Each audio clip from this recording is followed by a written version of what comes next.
IMF का mission Pakistani हुकाम के साथ तवील मुज़ाकरात के बाद वापस चला गया है और जाते जाते पाकिस्तानी हुकाम को अगले बेल आउट पैकेज के लिए ज़रूरी शराइत को बजट में मंजूर कराने का हदफ भी दे गया है।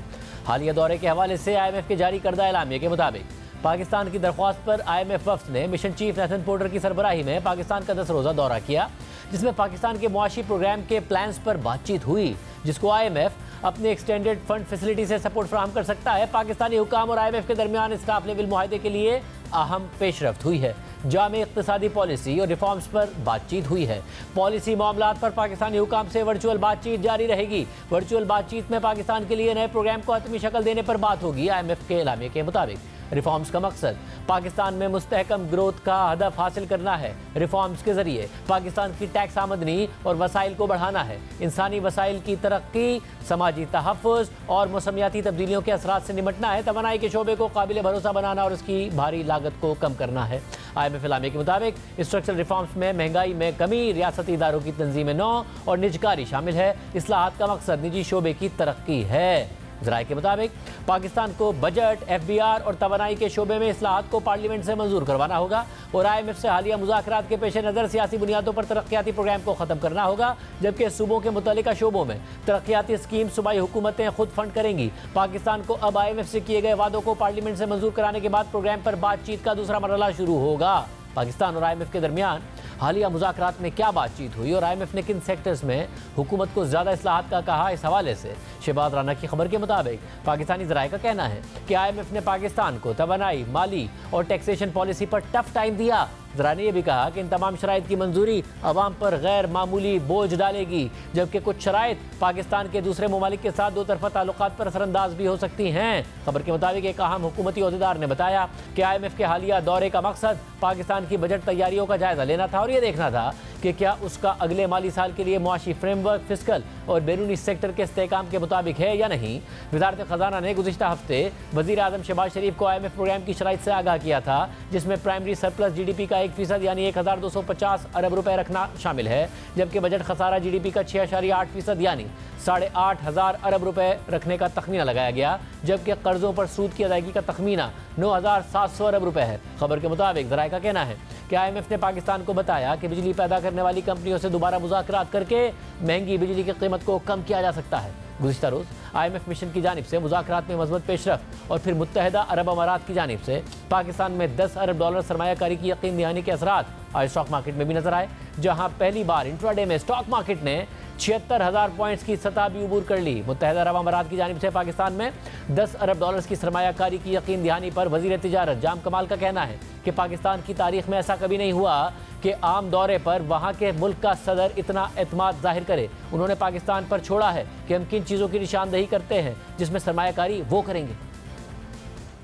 पाकिस्तान की हिस्ट्री में ये कभी नहीं हुआ है कि आप बग़ैर किसी नॉर्मल विजिट पे इतना बड़ा कॉन्फिडेंस वहाँ के मुल्क के प्रेसिडेंट आप पे शो करें। फर्स्ट गोए में वो एक $10 बिलियन की अनाउंसमेंट करें पाकिस्तान के लिए, और ये हमारी तरफ से नहीं आया। ये ओवरऑल जो 10 बिलियन का ऑफर पाकिस्तान को है और कमिटमेंट जो है उन्होंने पाकिस्तान पे अभी छोड़ा है कि हम किन चीज़ों की तरफ अपनी आइडेंटिफिकेशन करते हैं, हम किन चीज़ों को हाईलाइट करते हैं, हम किन चीज़ों को अपना एक स्ट्रेटेजिक नीड की बेसिस पे अभी जिसका तयन करते हुए आगे प्रपोज करेंगे। इसके अलावा पाकिस्तान और सऊदी अरब के दरमियान सरमायाकारी के मंसूबे में अहम पेशरफ्त सामने आई है। जंग और द न्यूज़ के नुमाइंदे मेहताब हैदर की खबर के मुताबिक बैरिक गोल्ड की जानिब से रेकोडिक प्रोजेक्ट में अपने शेयर्स फरोख्त करने से इनकार के बाद पाकिस्तान ने अपने 15% शेयर सऊदी अरब को फरोख्त करने पर इत्तफाक कर लिया है, जबकि मुसलसल 6 हफ्तों से ज़रूरी अशिया की हफ्तावार महंगाई में कमी आ रही है। पाकिस्तान ब्यूरो ऑफ स्टैटिस्टिक्स के मुताबिक रवा हफ्ते भी महंगाई में 0.37% की पिछले हफ्ते के मुकाबले में कमी आई है। पूरी सूरत हाल पर बात करेंगे। हमारे साथ मौजूद हमारे रमीश मोहम्मद सुहेल साहब, बहुत शुक्रिया मुझे ज्वाइन करने के लिए। स्टॉक मार्केट तो ज़ाहिर दौड़ रही है, 76,000 पॉइंट्स का लेवल भी आज क्रॉस किया, मगर क्या मार्केट एंटिसिपेट कर रही है पहले ही कि IMF का प्रोग्राम भी हो जाएगा? मुत्तहिदा अरब अमारात अगर $10 अरब का कह रहा है तो सरमायाकारी भी आ जाएगी, क्योंकि ज़ाहिर अभी तक नहीं पता किन एरियाज़ में सरमायाकारी आएगी। अभी तक नहीं पता कि IMF की कंडीशंस पाकिस्तान कैसे पूरी करेगा। क्या मार्केट पूरे एतमाद है कि हुकूमत की कमिटमेंट है, पूरा हो जाएगा मामला? बिस्मिल्लाहिर्रहमानिर्रहीम। थैंक यू शाहज़ेब भाई। मेरा ख्याल में मार्केट एंटिसिपेट यही कर रही है कि बजट के बाद IMF से लॉन्ग टर्म प्रोग्राम हो जाएगा। इसकी निशान ही इस तरह हुई जिसको मार्केट ने सेलिब्रेट भी किया कि जो IMF की जो प्रेस रिलीज आई है उसमें उन्होंने वर्ड यूज़ किया है कि पॉजिटिव प्रोग्रेस हुई है, और जो अखबारी इतलात थी कि IMF की टीम चली गई है और अब मुज़ाकरात बजट के बाद होंगे, उसके बरक्स IMF ने अपनी प्रेस रिलीज में ये कहा है कि वर्चुअल मुज़ाकरात जो रिफॉर्म्स पर, बजट पे, पॉलिसी एक्शन पे जारी रहेंगे। तो इसका मतलब ये है कि IMF ना सिर्फ इंगेज है बल्कि वो पाकिस्तान की प्रोग्रेस से खुश भी है। यही रीज़न है कि मार्केट ने आज इसको सेलिब्रेट किया है। इसके साथ जिस तरह आपने बताया कि UAE की इन्वेस्टमेंट और जो सऊदी अरेबिया की इन्वेस्टमेंट जिसकी बात हम काफ़ी अरसे से सुन रहे हैं वो रीट्रेट हो रही है, तो एक उम्मीद पैदा होती है कि शायद इन्वेस्टमेंट आ जाए। तो आई थिंक IMF की तरफ से जो स्टेटमेंट आया है बज़ाहिर उससे लग रहा है कि पाकिस्तान के ताल्लुकात, और हमने देखा भी है कि जो पिछले 2 रिव्यूज़ हुए थे इस हुकूमत में और केयर टेकर हुकूमत में, वो भी बड़े स्मूथली और टाइमली हो गए थे। तो आई थिंक मार्केट सेलिब्रेट यही कर रही है कि IMF से मुज़ाकरात बजट के बाद हो जाएंगे, और जो सख्त बजट प्रेजेंट करना है वो बज़ाहिर लग रहा है इस हुकूमत ने ये तय कर लिया है कि हमें बजट में वो सारे इक़दाम लेने हैं जो मुल्क के लिए बेहतर है और जो IMF भी कह रहा है। अच्छा, मुझे साथ में भी बताइएगा कि ज़ाहिर है इस वक्त हम एक स्टेबिलिटी के पीरियड में है, इस्तेहकाम का पीरियड है, तरक्की का नहीं, और तरक्की के लिए ज़ाहिर है बहुत सारे मसाइल हैं। तो जो इस्तेहकाम का पीरियड है उसमें करंट अकाउंट सरप्लस नज़र आ रहा है, करेंसी मार्केट में इस्तेहकाम नज़र आ रहा है, जो गुज़िश्ता हफ्ते के रिजर्व्स के नंबर आए हैं, स्टेट बैंक ने फिर मार्केट से कुछ डॉलर्स ख़रीदे हैं, यानी कि करेंसी में इस्तेहकाम भी है और स्टेट बैंक अपने रिजर्व्स को भी मुस्तहकम कर रहा है। पहले ये सवाल भी उठता था कि जी तरक्की तो दूर की बात है, ये इस्तेहकाम भी टेम्पररी है। अब कम से कम आपको ये दिख रहा है कि इस्तेहकाम के जो इशारे नजर आ रहे हैं वो परमानेंट हैं, कि इन्फ्लेशन में कमी, आगे जाके इंटरेस्ट रेट्स, फिर जो ज़खायर हैं और करंट अकाउंट है। बज़ाहिर तो ये लग रहा है कि जो इकोनॉमिक स्टेबिलिटी है उसके साइंस बड़े स्ट्रॉन्ग हैं, और इस दफ़ा शायद गवर्नमेंट ने और सेंट्रल बैंक ने काफ़ी मोहतात अंदाज़ा अपनाया है, फिस्कल साइड पे भी और मॉनेटरी साइड पे भी। गवर्नमेंट ने फिस्कल साइड पे टैक्सेशन के मेजर्स जारी रखे, जो खर्चे हैं चाहे वो करंट अकाउंट है या डेवलपमेंट एक्सपेंडिचर है उसको भी कंट्रोल में रखा है। और इसी तरह हमने देखा है कि पहली दफ़ा जो सरप्लस हुआ है, प्राइमरी सरप्लस जो IMF की कंडीशन थी, तो पहली दफ़ा हुआ है काफ़ी अरसे के बाद। इसी तरह इन्फ्लेशन काफ़ी नीचे आ रहा है और बहुत तेज़ी से नीचे आ रहा है। इसके बावजूद जो मॉनेटरी टाइटनिंग है वो स्टेट बैंक ने बरकरार रखी है, और सारे जो लोन्स वगैरह हैं जो कंसेशनरी थे उसको ख़त्म कर दिया है। तो बज़ाहिर तो यही लग रहा है कि जो ये स्टेबिलिटी के साइंस हैं वो जारी रहेंगे, और IMF के होते हुए जो हमारा बूम बर्स्ट का साइकिल है वो भी कंट्रोल में रहेगा, क्योंकि IMF आपको बहुत ज़्यादा फिस्कल और मॉनेटरी ईजिंग का मौका देगा नहीं।